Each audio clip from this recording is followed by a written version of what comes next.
pergunta com a qual eu começo essa reflexão é se de fato tá tudo bem por aí. Por quê? Nós estamos inseridos em um momento da história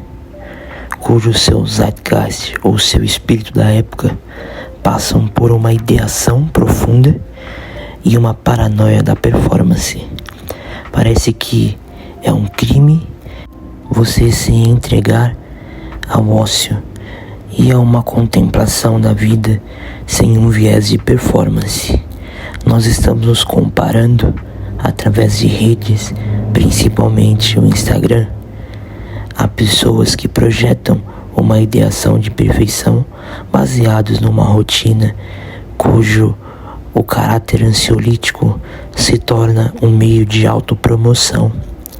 E isso passa por uma noção de classe e de estar inserido no sistema capitalista. Essa ideia é amplamente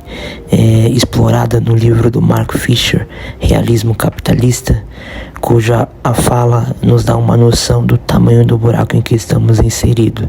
O Mark Fisher fala, em outras palavras, que na sociedade em que nós estamos vivendo, a sociedade da performance, é mais fácil imaginar o fim do mundo do que de fato imaginar o fim do capitalismo. As condições de contorno que nos são colocadas através da propaganda, através das mídias, através do consumo de massa e da cultura pop, nos jogam nesse lugar de contemplação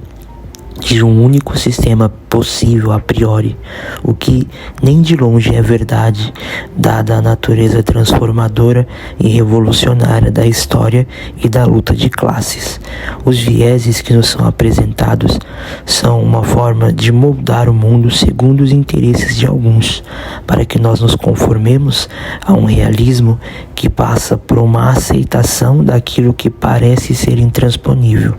quando na verdade a pergunta que eu faço para que isso se torne menos ideação e mais prático, pragmático: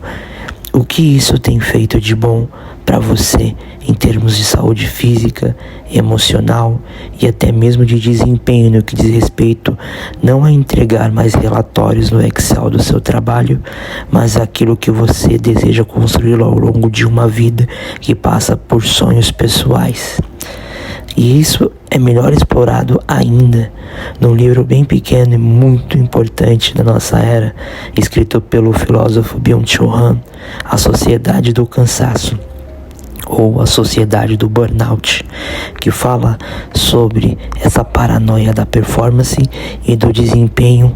ancoradas em um sistema que premia aqueles que parecem se dedicar em demasia e aqueles que negam o caráter contemplativo e não têm a capacidade de absorver o cotidiano de uma forma mais integrada e saudável com a realidade da vida. Pois, à medida que você se anestesia naquilo que parece supérfluo, já que a filosofia não está na moda porque ela não dá dinheiro,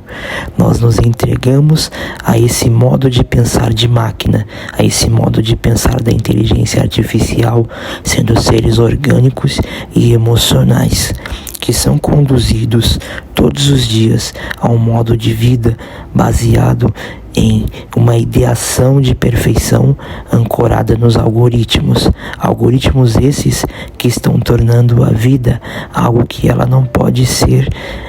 integrada de modo a não nos dar as condições necessárias para que nós tenhamos satisfação. A sociedade do cansaço é uma sociedade que se ancora principalmente nessa paranoia do preciso estar fazendo o tempo todo. Você não tem mais momentos em que você não sente ansiedade, você não tem mais momentos em que você não sente a necessidade de ser produtivo e de estar expondo essa produtividade. Isso pode ser muito bem visto e exemplificado num excelente filme do Wim Wenders que foi lançado em 2023.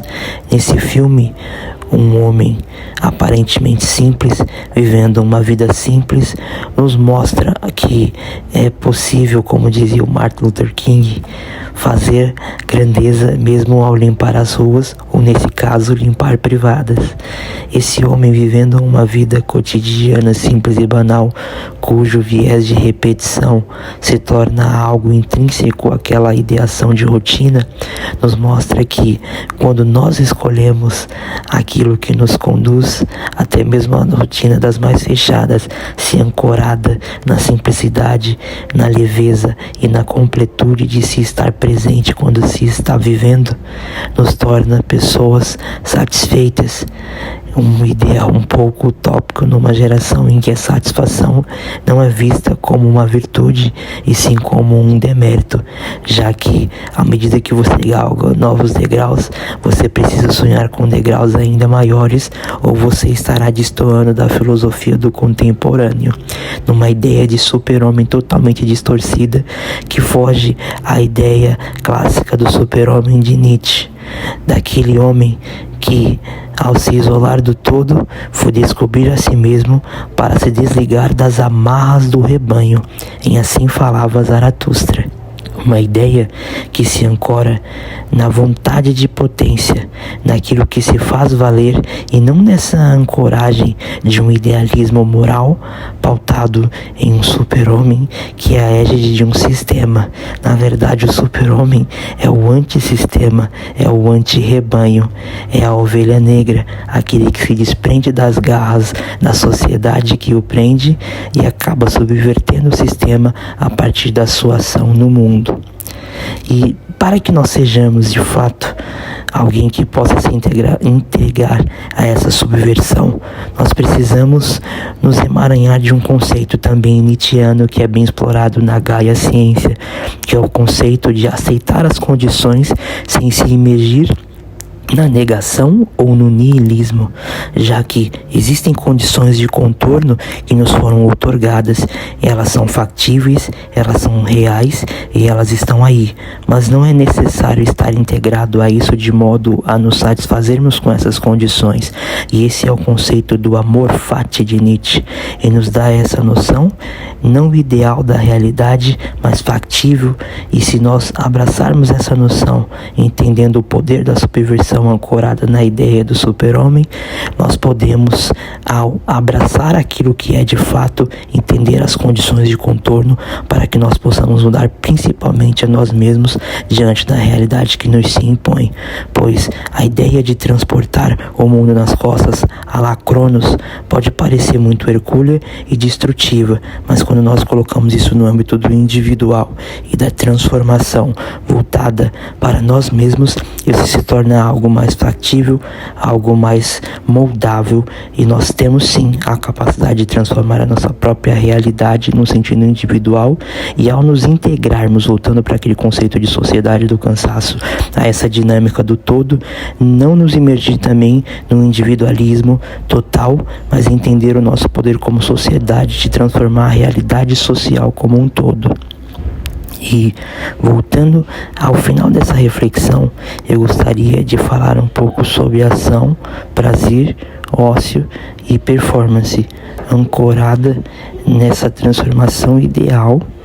que se emaranha de uma mudança que se vê na completude da ação do indivíduo e na completude da ação da sociedade, e nesse emaranhar coletivo e individual se tornar alguém capaz de realizar a ação transformadora que gerará um estado de prazer não ancorado simplesmente na dopamina barata que nos é outorgada através das redes sociais, e estar inseridos nessa dinâmica de completude e cotidiano, já que o ócio hoje é criminalizado. Sejamos os revolucionários do ócio que se entregam não a essa paranoia de um ócio que precisa ser parte da performance, um ócio criativo apenas, mas um ócio pelo ócio, um prazer pelo prazer, não ancorado num viés de consumo, mas voltado para a capacidade de estar inserido na realidade contemplativa do cotidiano, e uma ação transformadora que se ancora no mundo, na realidade da vida, e na capacidade de sermos nós mesmos à medida que nós nos emaranhamos de diversos conceitos e nessa coxa de retalhos do indivíduo e do social, fugirmos novamente dessa paranoia da performance para se integrarmos à vida, fugindo para que no final nos encontremos de fato com a essência de nós mesmos e a essência da construção, objetivo da realidade que possa vencer esse realismo capitalista, nos conectando com a essência mais pueril e crua da existência, que não passa por essa paranoia, dinheiro e poder, e sim por estar presente, apreciando com ação, prazer, ócio e leveza. Se você gostou, não deixe de se inscrever, compartilhar esse conteúdo e divulgar cada vez mais.